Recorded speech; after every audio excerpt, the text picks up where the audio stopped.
tout le monde, alors on se retrouve avec notre série sur le normand. J'ai pris le Tanis là pour vous montrer dans cette vidéo.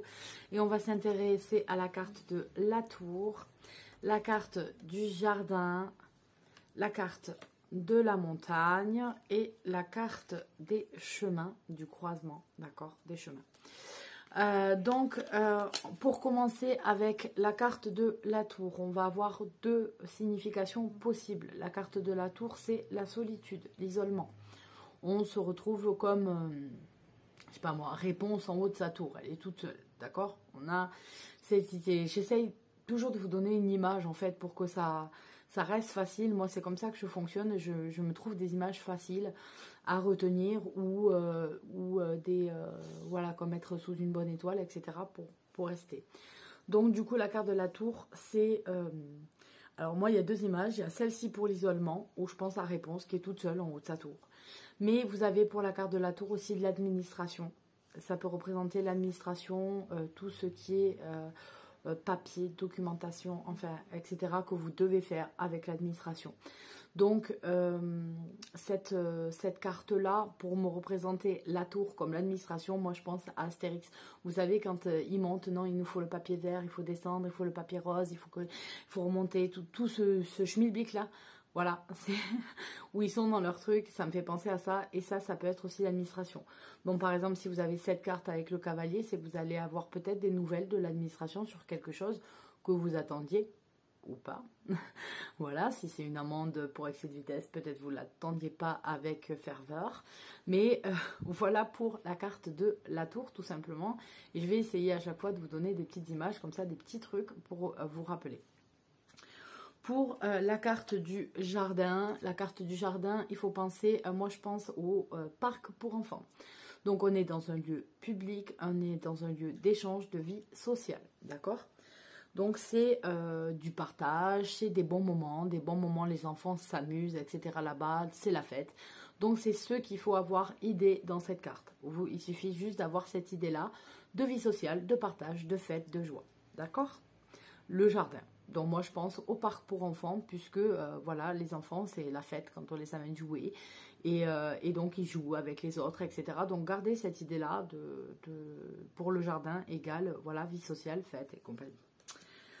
Si vous avez la carte de la montagne va représenter un ralentissement des choses, d'accord? Une montagne, c'est un obstacle à franchir. Il va falloir grimper la montagne pour arriver, d'accord?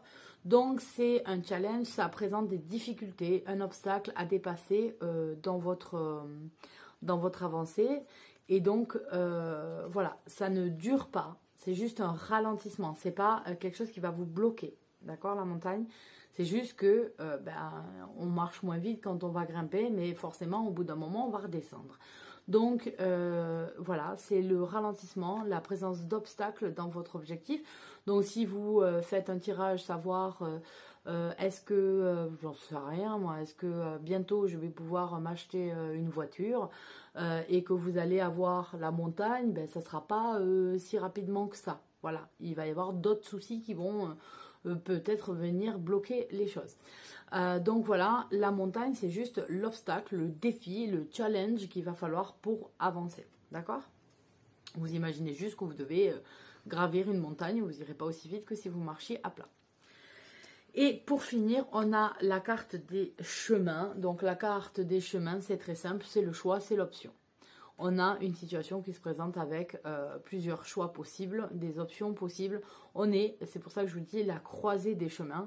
On est à la croisée des chemins, donc on choisit. Il va falloir qu'on choisisse un endroit où aller, voilà, pour faire cette situation. Donc, en principe, quand on a une carte de choix, si on n'a pas d'autres informations, on peut faire un autre tirage comme un peu en poupée gigogne. Moi, je fais souvent des tirages en poupée gigogne. C'est-à-dire, c'est ça, vers quel choix je dois aller. Et alors, dans ce cas-là, je changerai peut-être de système de jeu pour savoir vers quel choix me diriger et qui sera le plus bénéfique pour moi. Donc voilà pour ces 4 cartes aujourd'hui. J'espère que ces tout petits formats vidéo vous aident à juste attraper l'essentiel de chaque carte. Il faut aller dans la simplicité avec le Lenormand et c'est ce qui va dégrossir, vous rendre plus à l'aise avec les cartes et pouvoir en sortir en fait un message tout simple, tout logique, comme si vous lisiez en fait une histoire. Donc je vous retrouve demain pour les 4 prochaines cartes. Oui, c'est ça. À demain!